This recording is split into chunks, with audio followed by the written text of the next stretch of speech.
우리는 일하시는 하나님, 거기에 초점을 맞추면서 하나님은 일하실 때 어떤 곳으로 일하시느냐? 전지성 지혜로 일하신다. 또 전능성 능력으로 일하신다. 그리고 전애성 사랑으로 일하신다. 그래서 그분의 지혜와 능력과 사랑으로 우리 위하여 일하시는 그분이 임마누엘 하신다. 우리와 함께 계신다. 그리고 함께 계실 뿐만 아니라 우리 모두가 있는 바로 거기에 계시다. 그래서 여호와 삼마라고 하는 말씀을 드리면서 이 하나님께서 우리 위해서 해주시는 일들이 있는데 그 일 가운데 아주 큰 일이 무엇이냐? 창조하시는 일이고 또 그 일이 무엇이냐? 우리를 구속하시는 일이고 또 그 일이 무엇이냐? 우리를 양육하시는 일이고 그 일이 무엇이냐라고 할 때 우리를 심판하시는 일을 하나님이 하신다 하는 말씀을 드리면서 지난 시간에는 그러면 우리 하나님께서 심판하실 때 우리가 심판에 대해서 그 심판은 마지막 최후의 종말의 심판을 이야기하는데 그 심판을 하실 때 우리 하나님은 몇 가지 원리가 맞아야 우리 심판을 제대로 이해할 수 있다고 하는 말씀을 드리면서 우리 하나님은 어느 원리에 의하여 심판하시느냐? 작정성 원리, 작정하셔요. 심판도 하나님이 작정하신 것인데 심판하실 때 심판하는 날도 작정하시고 심판하실 때 심판하는 대상도 작정하시고 심판하실 때 심판할 장소도 이미 작정하셨고 무엇보다도 하나님께서 심판하실 때 심판하실 사람을 작정하셨다. 그 사람이 누구냐? 예수 그리스도시다. 하나님의 아들 예수 그리스도, 사람이신 하나님의 아들 예수 그리스도시다 하는 말씀까지 드렸습니다. 오늘은 거기에 또 다음으로 작정성 원리에 의하여 심판하시고 또 하나는 반드시 빼놓을 수 없는 것이 뭐냐면 대표성 원리입니다. 이건 정말로 우리에게 중요한 겁니다. 심판하실 때 우리 심판에 대한 부분만 똑 떼서 설교하려고 하고 똑 떼서 성경에 있는 우리 성도들이 그 부분만 이해하려고 하면 그 성경 본문 안에 것만 가지고 하려고 하면 무섭고 떨리고 공포스럽고 그 앞에 우리가 설 수 있는 자신감이 생겨지지 않습니다. 그래서 우리는 반드시 작정성 원리에 의하여 하나님은 심판하시는데 하나님이 그 작정하실 때 누구를 작정하셨느냐? 예수 그리스도를 작정하셨다. 예수가 등장한다고 하는 자체가 우리에겐 위안이고 힘이고 용기고 위로가 되어지는 것입니다.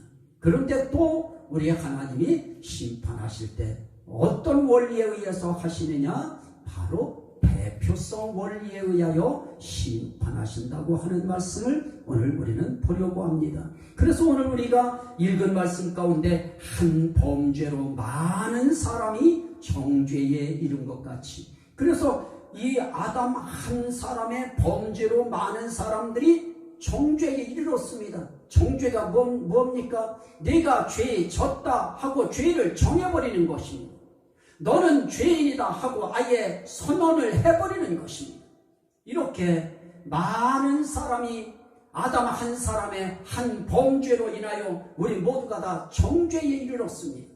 그 정죄에 이르렀는데 그거는 아담이라고 하는 아담의 대표성 원리에 의하여 그 이후의 사람들이 죄짓지 않았는데 아담이 범죄한 것 때문에 우리 모두가 다 죄 지은 자로 정죄가 되어버렸습니다. 그래서 우리는 아담의 그 원죄를 우리가 그냥 낳는 순간에, 태어나는 순간에 그냥 뒤집어 쓰고 나오는 것입니다. 이렇게 되어졌을 때 또 한 사람이 또 한 의로운 행위로 말미암아 많은 사람이 의롭다 하심을 받아 생명에 이르렀느니라 라고 말씀합니다. 한 범죄로 말미암아 많은 사람이 정죄에 이른 것처럼 한 의로운 행위로 행위로 말미암아 많은 사람이 어디에 이르느냐? 의롭다 하심을 받아 생명에 이르렀느니라. 여기에 아주 중요한 말씀이 나타납니다. 한 의로운 행위와 한 범죄가 나타납니다. 한쪽은 범죄고 한쪽은 의로운 행위인 것입니다.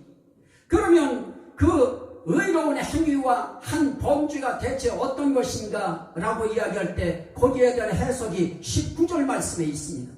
한 사람이 순종하지 아니함으로 많은 사람이 죄인된 것 같이 한 범죄가 뭐냐? 한 사람의 순종하지 아니한 것이 범죄였던 것입니다. 그것 때문에 많은 사람들이 어떻게 되느냐? 정죄에 이르렀다고 했는데 정죄가 되어지면 그 사람은 그 순간에 무엇이 됩니까? 죄인이 되어지는 것입니다. 그래서 이 아담 한 사람이 불순종하는 범죄를 저지름으로 그와 더불어서 그 이후에 태어나는 모든 사람들이 다 죄인이 되어버렸습니다.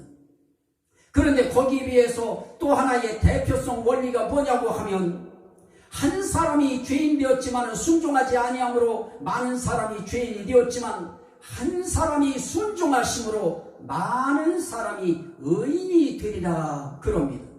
여기에 한 사람은 말할 필요도 없이 예수 그리스도입니다. 둘째 아담이라고도 부르고 마지막 아담이라고도 부르는 예수 그리스도 한 사람이 무엇하셨느냐? 순종하심으로 많은 사람이 의인이 되리라 라고 말씀합니다. 자, 그러면 여기에 대표성 원리가 뭐냐? 한 사람은 범죄하여 불순종한 것 때문에 그 사람과 연계된 모든 후손들이 다 죄인이 된 것처럼 또 한 사람이 대표자가 되어서 한 사람이 순종하심으로 모든 사람들이 다 의인이 되어버리는 것입니다. 그래서 예수님 한 사람의 이 대표성 의로운 삶을 살아주신 것, 순종해 주신 것, 이것이 오늘 우리들에게 복이 되고 은혜가 되고 뭐가 될 수 있느냐? 구원의 근거가 되어지는 것입니다. 그래서 이 대표성 원리에 의해서 우리는 아무리 무서운 심판 얘기가 나와도 심판 얘기 속에 하나님은 그 심판 때문에 하나님이 한 사람 예수 그리스도를 작정해 주셨다. 작정하신 그 속에는 분명히 뜻이 있는데 우리를 하나님의 자녀 삼으시려고 하는 뜻도 그 속에 있다. 그런데 그 일을 위하여 예수 그리스도를 심판하실 심판관으로 재판관으로 하나님이 작정해 주셨다. 거기에 또 오늘 뭐가 있습니까? 대표성 원리입니다. 우리는 정말 정죄받은 사람이었습니다. 죄인된 사람이었습니다. 그런데 우리 예수 그리스도 그분이 대표자가 되셔서 그분이 하나님의 말씀 앞에 하나님의 뜻 앞에 순종해 주심으로 그 말씀을 따라서 살아주심으로 우리 모든 많은 사람들이 의인되는 아주 놀라운 은총을 입을 수 있는 문이 열려버린 것입니다. 그래서 대표성 원리는 심판할 때도 굉장히 중요합니다. 이 심판 앞에서 누구를 바라보느냐가 중요합니다. 우리는 아담을 바라보는 자가 아니고 우리는 마지막 아담, 둘째 아담이라고 하는 예수 그리스도를 우리는 바라보기 때문에 우리의 심판은 아담을 바라보는 사람과는 전혀 다른 것입니다. 그래서 우리의 심판에는 여유로움이 있습니다. 우리의 심판에는 안정됨이 있습니다. 우리의 심판에는 평화로움이 있습니다. 그래서 오늘 말씀에 한 사람이 범죄함으로 한 사람이 그 순종하지 아니함으로 로마서 2장 5장 21절에 보니까 죄가 사망 안에서 왕노릇한 것 같이 은혜도 또한 의로 말미암아 왕노릇하여 우리 주 예수 그리스도로 말미암아 영생에 이르게 하려 함이라 그럽니다. 죄를 지음으로 말미암아 죄가 어떻게 되느냐? 죄값으로 이 땅에 사망이 와버립니다. 죄 때문에 죽음이 왔습니다. 그런데 그 죽음 안에서 이 죄가 무슨 노릇을 하느냐? 왕노릇을 하는 겁니다. 이 죄가 완전히 왕이 되어서 완전히 이 사람도 사망 안에 끌어들이고 저 사람도 사망 안에 끌어들이고 결국은 사망 안에서 춤추는 건 뭐냐? 죄입니다.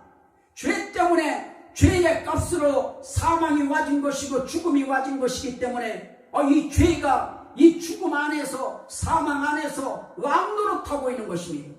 죄가 춤추고 죄가 활개하는 한 사망은 계속 늘어나는 것입니다.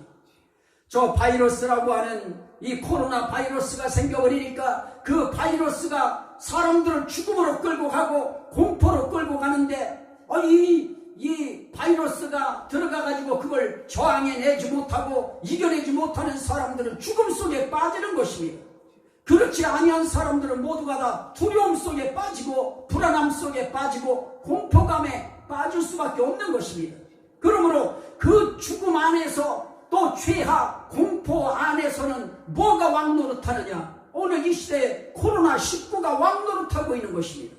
마찬가지로 죄로 인하여 죽음이 모든 인류에게 왔기 때문에 그 사망이라고 하는 죽음 안에서 이 죄가 왕노릇을 완전히 활개치고 하는 것입니다. 거기에 비해서 은혜도 또한 의로 말미암아 왕노릇하여 그럽니다. 죄도 왕노릇하지만은 은혜도 왕노릇하는 것입니다. 어디서 왕노릇하느냐? 의로 말미암아 왕노릇하여 그럽니다. 자, 죄가 왕노릇하는 반면에 거기에 은혜도 왕노릇할 수 있도록 무엇이 생겨났느냐? 하나님의 의가 나타났고 하나님의 은혜가 나타나므로 죄 못지않게 하나님의 은혜라고 하는 저 온전한 사랑을 하시는 전혜성 사랑이 나타난 것입니다. 그게 중요합니다. 심판 가운데는 범죄로 인한 심판이 이르는 것도 사실이지만은 거기에 비해서 죄 가운데서도 하나님의 은혜가 역사하셔서 하나님의 은혜로 말미암아 예수 그리스도로 말미암아 무엇으로 얻는 일이 생겨지느냐? 영생에 이르게 하는 역사가 생겨지는 것입니다. 다 사망에 이르는 것이 아닙니다. 죄 때문에 죄가 사망 안에서 춤추고 죄로 말미암아 사람들이 정말 죽어나가고 멸망당하고 사망을 당합니다. 그러나 예수 그리스도를 허락하셔서 예수 그리스도로 말미암아 우리가 생명에 이르게 만드시고 우리로 하여금 영생에 이르게 만들어 주시기 때문에 예수를 통하여 영생에 이르게 하시는 게 바로 은혜인 것입니다. 그래서 은혜도 왕노릇해요. 그러면 오늘 우리는 죄를 바라보면 우리는 죄가 승리하는 것 같지만은 그러나 하나님의 은혜가 있다고 하는 것을 생각하면 반드시 우리에게는 은혜의 역사, 은혜의 결과, 영생의 역사가 있다 하는 것입니다. 그래서 우리 기독교인들은 똑같은 죄를 지어도 어떤 때 보면 뻔뻔하니 많지 우리 자신들이 당당한 걸 볼 수 있습니다. 그래서 우리는 하나님 앞에서 그걸 은혜라고 그래요. 같은 죄를 지었어도 하나님이 심판대 앞에서 보실 때에 그 죄를 보시는 그 죄에 대한 그 농도가 달라버립니다. 그래서 우리는 하나님 앞에 은혜가 이미 임한 사람들입니다. 로마서 5장 16절 말씀에 보면 심판은 한 사람으로 말미암아 정죄에 이르렀으나 은사는 많은 범죄로 말미암아 의롭다 하심의 이름이니라. 한 사람의 범죄로 말미암아서 사람들이 정죄에 이르렀습니다. 아담 한 사람 때문에 많은 사람들이 죄인이 되어버렸습니다. 그런데 이상한 일이 생겼습니다. 죄가 생기고 많은 범죄인들이 하나님 앞에서 정말 지옥 갈 백성들이 생겨버린 많지. 거기에 무엇이 나타났느냐? 하나님의 은사라고 하는 하나님의 은혜가 나타난 겁니다. 하나님의 선물이 나타난 겁니다. 우리는 한편에서 보면 이제 끝난 거나 마찬가지입니다. 이젠 범죄 때문에 모든 사람들이 죄인이 되어버렸고 정죄에 이르렀기 때문에 모든 사람들이 이제 다 지옥 가게 되어버린 것입니다. 다 이제 인생 다 끝나버린 것입니다. 그런데 놀랍게도 거기에 하나님의 은사라고 하는 은사는 다른 말로 선물입니다. 그 선물은 어떻게 온 것을 선물이라고 하느냐? 은혜로 와진 것입니다. 우리의 행위로 와진 것이 아닌 것입니다. 우리의 도덕적인 삶을 잘해서 와진 것이 아닌 것입니다. 무조건적인 하나님의 사랑의 은혜로 우리에게 이 선물이 와진 것입니다. 이 선물이 뭐였습니까? 우리를 예수 그리스도로 말미암아 영생에 이르게 하는 선물을 우리에게 주신 것입니다. 그래서 오늘 말씀 가운데에 은사는 많은 범죄로 말미암아 의롭다 하심에 이르느니라. 그래서 은사는 다른 것이 아닙니다. 의롭다 하심을 받게 되는 것을 은사라고 합니다.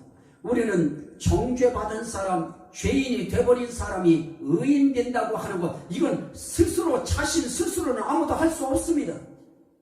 자, 어떤 사람들이 구덩이에 빠져 있을 때, 빠져나올 수 없는 구덩이에 있을 때 그 사람 스스로는 거기에 잘 배운 사람이 됐든 부자가 됐든 아무리 운동을 많이 한 건강한 사람이 됐든 그 함정에 빠지고 그 구덩이에 빠져버리면 누구도 나올 수 없는 것입니다. 그때는 누군가가 그를 도와줘야 되는데 정말 우리 스스로는 의롭다 하심을 받을 만한 자격 없습니다. 우리는 영적으로 완전히 지옥에 들어간 거나 마찬가지인 것입니다. 들어가지만 않았지 이미 다 지옥행이 결정되어진 사람들이기 때문에 우리는 지옥에서 빠져나올 재간이 없습니다. 그런데 빠져나올 수 없는 그런 상황 속에서 누가 나타나시느냐? 하나님의 의가 되시는 예수 그리스도가 이 땅에 오시는 것입니다. 어떤 것을 가지고 오시느냐? 하나님의 작정하신 뜻을 가지고 이 땅에 오시는 것입니다. 그래서 예수 그리스도에게 하나님께서 어떤 뜻을 거기에 입혀서 이 땅에 보내셨습니다. 그래서 그분이 이 땅에 오셔서 그 하나님의 뜻을 이 땅에 오셔서 실천해 버리시는 것입니다. 순종해 버리시는 것입니다. 그럴 때 그것으로 인하여 우리가 어디에 이르느냐? 영생에 이르를 수 있도록 우리에게 먼저 무슨 일이 생겨야 됩니까? 죄인이 의인 되어야 됩니다. 정죄가 선고된 것처럼 의로운 자가 됐다고 하는 선고가 있어야 되는 것입니다. 그걸 칭의라고 한문으로 이야기합니다. 칭할 칭자에 의로울 의자입니다. 의롭다고 칭해 주시는 역사가 있어야 되는 것입니다. 이것 때문에 예수 그리스도가 이 땅에 오셨습니다. 그래서 우리는 다른 것이 아닙니다. 모두가 다 멸망받아서 범죄에 이르는 그런 상황 속에 있는데 그런 사람들에게 하나님의 은사요 하나님의 선물인 은혜가 나타났습니다. 그 선물이 무엇이냐? 예수 그리스도를 통하여 영생에 이르게 하는 것인데 예수 믿으면 의롭다고 인정해 주시는 것입니다. 의롭다고 칭해 주시는 것입니다. 그것 때문에 예수님은 대표성의 원리를 가지고 이 땅에 오셔서 한 사람이 순종하심으로 말미암아 많은 사람이 의인이 되리라라고 말씀하는 것입니다. 예수 그리스도 한 사람이 순종해 주셨습니다. 십자가에 달려 돌아가신 이는 십자가에 죽어야 되는 그 하나님의 뜻을 순종하셨던 것입니다. 그래서 예수님이 이 땅에 오셔서 기도하실 때 어떻게 하셨습니까? 나의 원대로 마시고 아버지의 원대로 되기를 원하나이다 하고 아버지의 뜻 앞에 순종하시고 십자가에 매달리셨던 것입니다. 그리고 거기서 다 이루었다라고 말씀하시면서 아버지의 뜻을 완성하시는 것입니다. 그래서 우리는 예수님이 해주신 그거 우리는 믿어드리는 것입니다. 그리고 그 예수 그리스도가 고맙다고 정말 나 살려주셨다고 이제부터 내 인생에 내 영혼에 내 삶의 주인으로 모시겠다고 그래서 그분을 우리는 구세주라고 부르는 것입니다. 그래서 우리는 그분을 우리의 주로 고백하는 것입니다. 그것만 하면 우리는 의롭다고 인정하심을 받아요. 그런데 그거 받을 때 거기에 뭐가 작용하느냐? 우리에게 있어서 필요한 것은 단 한 가지입니다. 믿음인 것입니다. 예수 믿는 믿음. 이거 하나 때문에 우리는 의롭다고 인정을 받습니다. 로마서 5장 15절 말씀도 말합니다. 그러면 그 은사가 어떤 것이냐? 이 은사는 그 범죄와 같지 아니하니 곧 한 사람의 범죄를 인하여 많은 사람이 죽었은즉 더욱 하나님의 은혜와 또한 한 사람 예수 그리스도의 은혜로 말미암아 선물은 많은 사람에게 넘쳤느니라.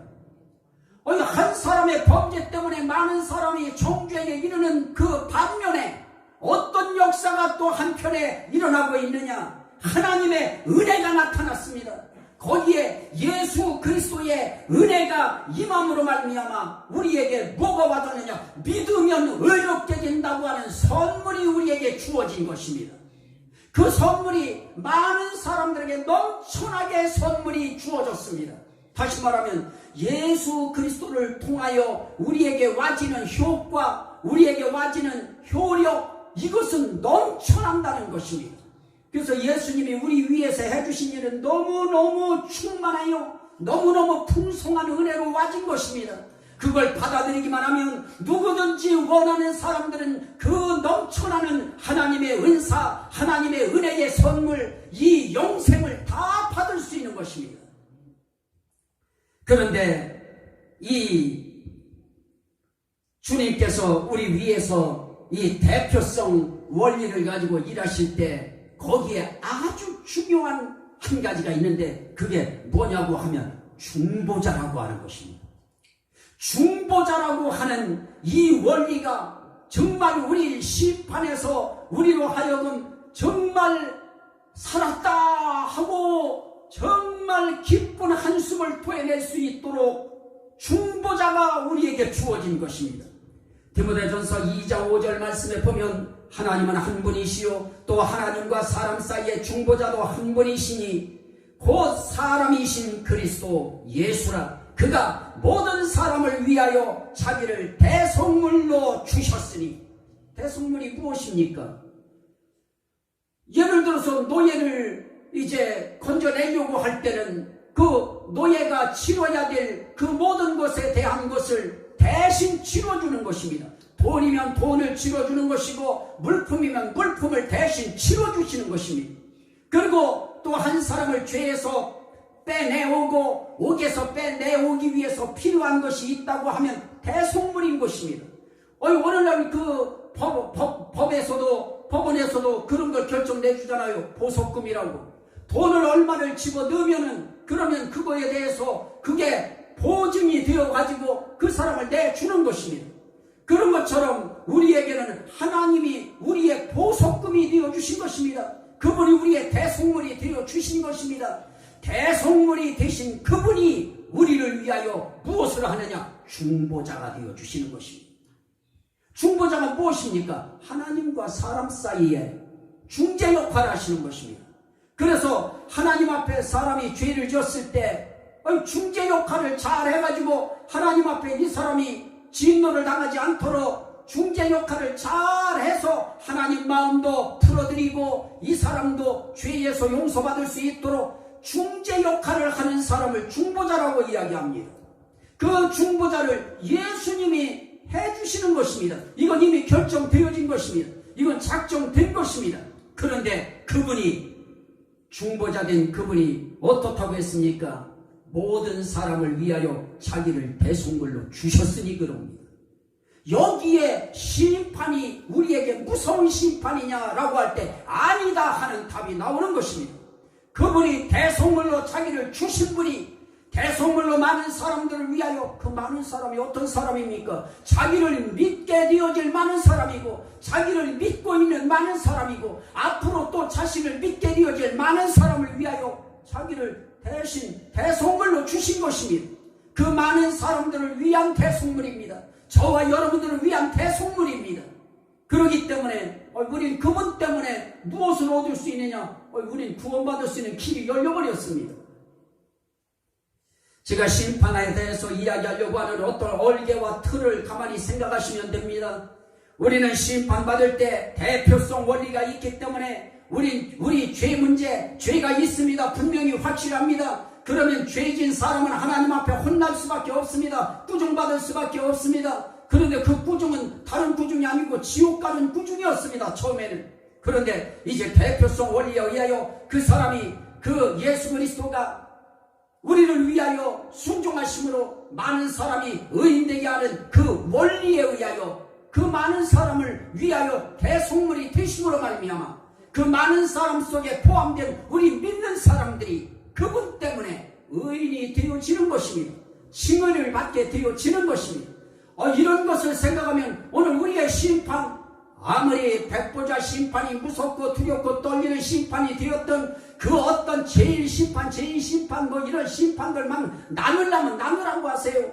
그러나 그 어떤 심판에도 불구하고 우리는 하나님 앞에서 우리에게 누가 계시냐? 중보자가 계신 것입니다. 그분 때문에 우리는 정말 그 죄로부터 심판으로부터 우리는 정말 위안을 받고 위로를 받을 수 있는 길이 열려 버렸다고 하는 것입니다.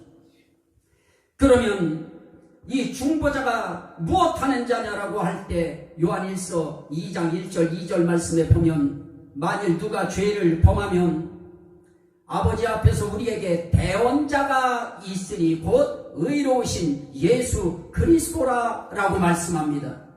만일 누가 범죄하면 죄를 범하여도 아버지 앞에서 우리에게 누가 있느냐? 대언자가 있다. 이거는 정말 요한일서 2장 1절로 2절 말씀인데요. 이건 정말 우리의 인생길에 이것처럼 감사하고 이것처럼 고맙고 이것처럼 우리의 삶에 그 무거운 짐을 통 내려놓는 시원하고 상쾌한 기분을 들게 하는 표현이 어디 있겠습니까? 우리를 위하여 중보자가 되신 그분은 다른 거 하시는 거 아닙니다. 우리를 위하여 대언해 주시는 것입니다. 우리의 죄 문제를 위하여 대언해 주시고 우리의 삶에 대한 문제를 대언해 주시고 대언해 주실 때 거기에 무엇을 주님이 첨가시키십니까? 아버지께서 나와 영세전에 창세전에 아버지와 내가 앉아서 이 땅에 내려갈 때 그 모든 죄인들을 의인되게 만들기 위하여 내가 십자가에 못 박혀 이제 그들의 죄짐을 대신 지고 죽으면 그러면 그들의 모든 죄를 용서하겠다고 하나님이 분명히 나하고 계약해 주셨으니 나하고 언약해 주셨으니 하나님 이 사람이야말로 많은 죄가 있지만 그럼에도 불구하고 내가 저 형제를 위하여 내가 죽었습니다. 내가 대속물이 됐습니다. 그런데 대속물이 돼준 나를 저 형제가 믿었습니다. 영접했습니다. 그러므로 나는 저 사람의 죄가 무죄라고 나는 선언합니다. 하고 우리를 대변해서 대언해 주시는 것입니다. 중보성 원리에 있어서 이 대언자의 원리는 너무 중요합니다. 대언자신 예수 그리스도, 그분이 의로우신 예수 그리스도, 그분이 뭐라고 하느냐? 그는 우리 죄를 위한 화목제물이니.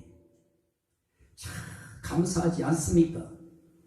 우리를 위하여 중보자가 되어주시고 우리를 위하여 대언해 주실 의로우신 예수께서 무엇을 하시느냐? 우리를 위한 화목제물이 되어주셨습니다.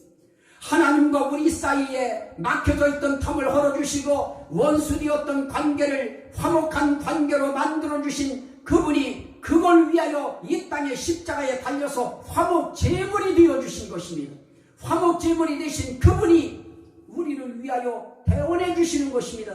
우리 권사님을 위하여, 우리 권사님들을 위하여, 우리 집사님들을 위하여, 우리 성도들을 위하여, 또 목사와 사모를 위하여 하나님이 예수 그리스도를 통하여 대언을 받아들이시는 것입니다. 그 대언을 하실 때 예수님이 직접 나서십니다. 그런데 말씀합니다. 그는 우리만 위할 뿐 아니요 온 세상의 죄를 위하십니다. 온 세상의 죄를 위하여 화목제물이 되어 주셨습니다. 그래서 심판에는 이 화목제물이 되신 중보자 예수, 대표성 원리 예수, 이거 빼놓고 해석하면 안 됩니다.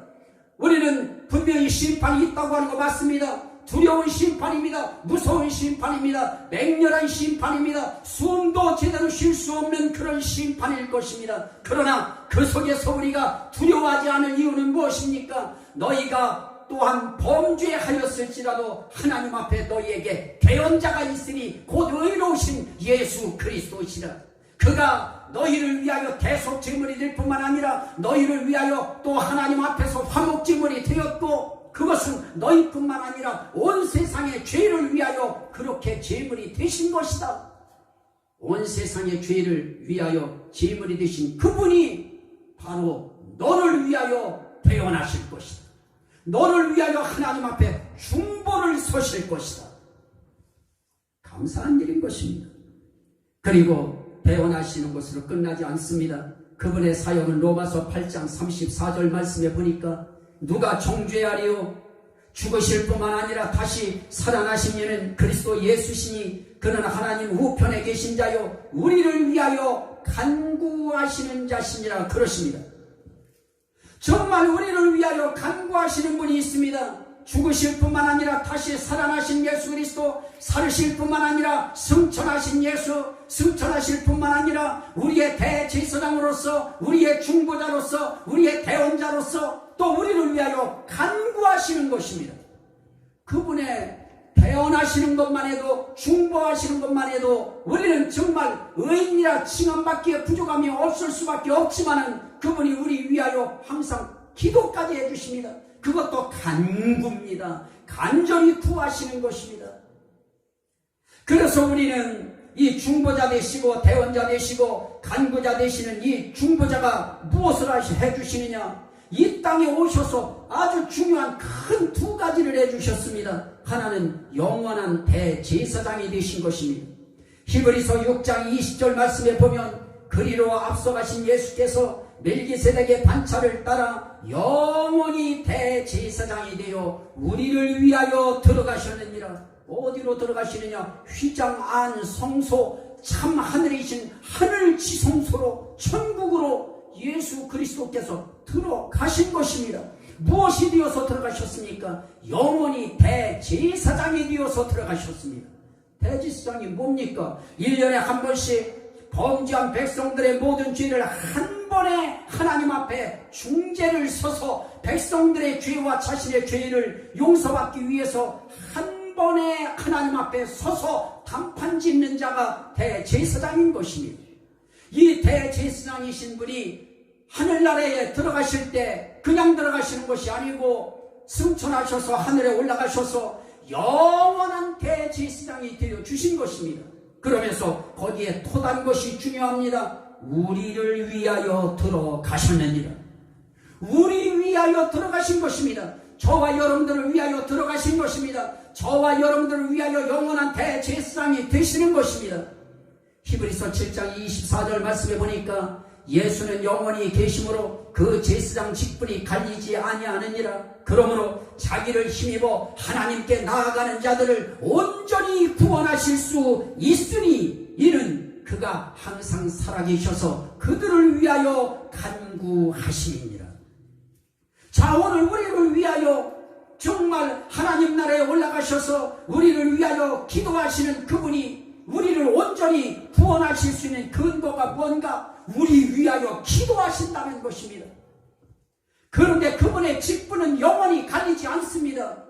우리 노예장은 1년에 한 번씩 갈리고 시차례의 시찰장도 1년에 한 번씩 갈립니다. 과거에는 이 제사장도 1년에 한 번씩 갈립니다. 그러나 예수 그리스도의 직분은 갈리지 않아요. 영원한 대제사장이 되셔서 우리를 위하여 영원히 기도하시는 것입니다. 무엇을 위해 기도하실까요? 온전히 구원하실 수 있기 위해서 기도하시는 것입니다. 그러다가 하나님의 심판대 앞에 서서 우리를 변호하실 때 우리의 대언자가 되셔서 우리의 변호자가 되셔서 내가 저 사람을 위해서 십자가에 달려 죽었다고 변호해 주심으로 우리를 죄인에서 의인 되도록 칭의를 변호해 주시는 것입니다. 그분이 자기를 힘입어 하나님께 나아가는 자들을 온전히 구원하실 수 있다고 말씀합니다. 그러면 문제는 무엇일까요? 우리를 위해서 이렇게 대표성의 원리로 이 땅에 오셔서 돌아가신 그분이 돌아가신 것뿐만 아니라 하늘나라에 올라가셔서도 우리를 위하여 중보자 역할을 하고 계셔요. 이 땅에도 중보자가 되기 위해서 오셨지만은 이제 하늘나라에서도 지금도 중보자가 되셔요. 그리고 우리 위해서 지금도 말할 수 없는 탄식으로 우리의 구원을 위해서 간구하십니다. 그리고 그분은 마지막 심판대 앞에서 우리를 변호해 주실 것입니다. 우리를 위해서 그분이 대언해 주실 것입니다. 그래서 히브리서 10장 12절에는 또 하나가 있습니다. 우리를 위하여 영원한 대제사장이 되실 뿐만 아니라 한 영원한 제사를 드려주시는 것입니다. 히브리서 10장 12절 말씀에 보면 오직 그리스도는 죄를 위하여 한 영원한 제사를 드리시고 하나님 우편에 앉으사 14절 그가 거룩하게 된 자들을 한 번의 제사로 영원히 온전하게 하셨느니라. 이게 중요한 것입니다. 예수 그리스도는 죄 문제를 위하여 영원한 제사를 이미 십자가에서 드려주셨습니다. 그 십자가의 제사를 통해서 그 한 번의 제사로 우리를 영원히 온전하게 하셨습니다. 히브리서 10장 10절도 마찬가지입니다. 이 뜻을 따라 예수 그리스도로 아마 우리가 거룩함을 얻었노라. 예수 그리스도께서 십자가에 한 번의 영원한 제사를 드리셨는데, 영원한 제사가 뭡니까? 자기 몸을 십자가에 드리는 것입니다. 자기 몸을 하나님 앞에 드리는 것입니다. 바치는 것입니다. 그런데 단번에 드리십니다. 한 번에 드리십니다. 그래서 한 번의 제사요, 한 영원한 제사가 되어진 것입니다.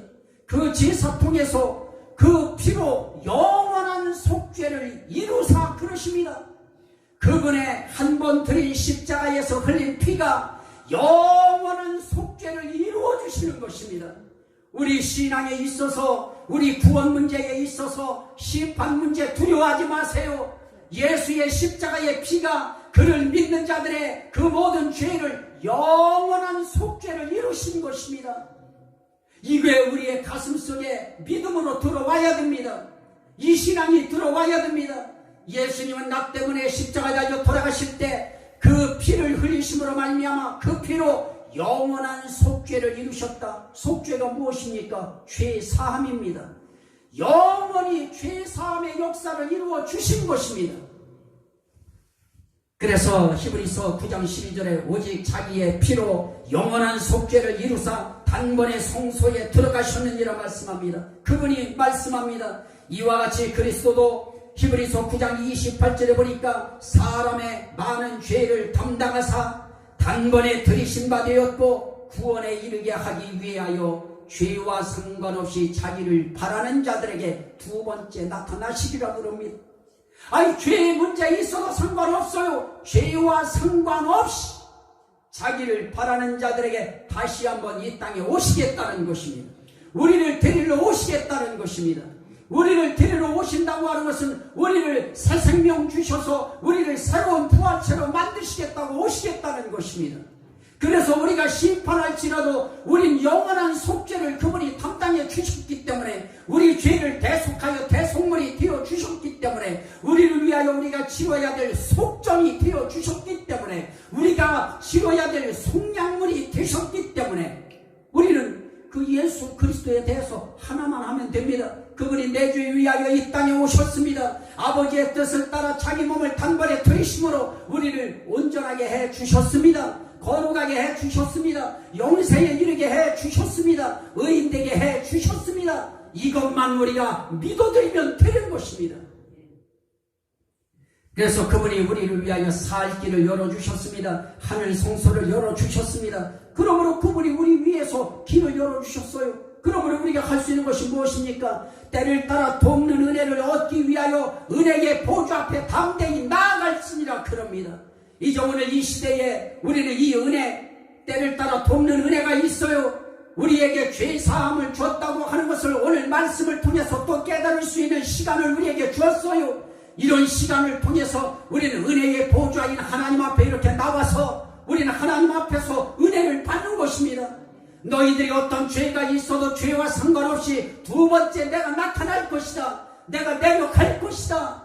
너희 죄를 위해서 내가 십자가에 달려 피를 흘림으로 영원한 속죄를 이루었다. 한번 거룩하게 된 자들을 내가 온전히 거룩하게 했다. 온전하게 했다. 나를 믿는 자들은 두려워하지 말아라. 나는 부활이요 생명이니 나를 믿는 자는 죽어도 살겠고 살아서 나를 믿는 자는 영원히 죽지 아니하리니 이것을 네가 믿느냐? 그 질문 앞에 우리는 주여 믿습니다. 아버지가 우리 위해서 이렇게 정말 우리를 구원하기 위해서 심판 문제 하나에도 하나님은 작성성의 원리, 대표성의 원리, 연합성의 원리, 은혜성의 원리를 가지고 우리를 완벽하게 구원하시는 우리 주님이 우리의 중보자가 되시고 우리의 대언자가 되시고 우리를 위하여 간구자가 되어주심에 감사합니다. 오늘 그 은혜를 깨닫기 위해서 우리는 날마다 때를 따라 돕는 은혜를 얻기 위해서 예배 시간에 이렇게 나오는 것입니다. 그러면 우리 주님은 우리의 그 마음을 받으셔요. 이제 성경 한 절만 읽으려고 합니다. 히브리서에 있는 말씀을 보려고 합니다. 히브리서에 우리에게 주신 말씀이 있습니다. 5장 8절 9절 말씀입니다. 히브리서 5장 8절 9절 말씀에 보면 그가 아들이시면서도 받으신 고난으로 순종함을 배워서 온전하게 되셨은즉 자기에게 순종하는 모든 자에게 영원한 구원의 근원이 되시고 하나님께 멜기세덱의 반차를 따른 대제사장이라 칭하심을 받으셨느니라. 오늘 예수님도 이 땅에 오셔서 아버지의 뜻에 순종하셨습니다. 그러므로 자기의 순종하는, 자신에게 순종하는 모든 자에게 예수님도 영원한 구원의 근원이 되어주신 것입니다. 그러므로 우린 구원의 근원을 다른 데서 찾으면 안 되는 것입니다. 십자가에 못 박혀 달려 돌아가시고 우리 위하여 부활 승천하셔서 우리의 중보자가 되시고 대언자가 되시고 재판관이 되시고 변호자가 되시고 간구자가 되어주신 그분이 우리를 위하여 구원의 근원이 되어주셨다고 하는 것을 믿고 우리의 구원의 근원은 예수 외에 다른 자 없다. 나는 그 예수를 나의 구원의 근원으로 믿는다. 이 믿음 고백하심으로 구원의 근원이 여러분들의 가슴에 뿌리 내리기를 주의 이름으로 축원합니다. 우리 주여 성창하고 우리 감사기도 합니다. 할렐루야. 아버지 하나님 감사합니다.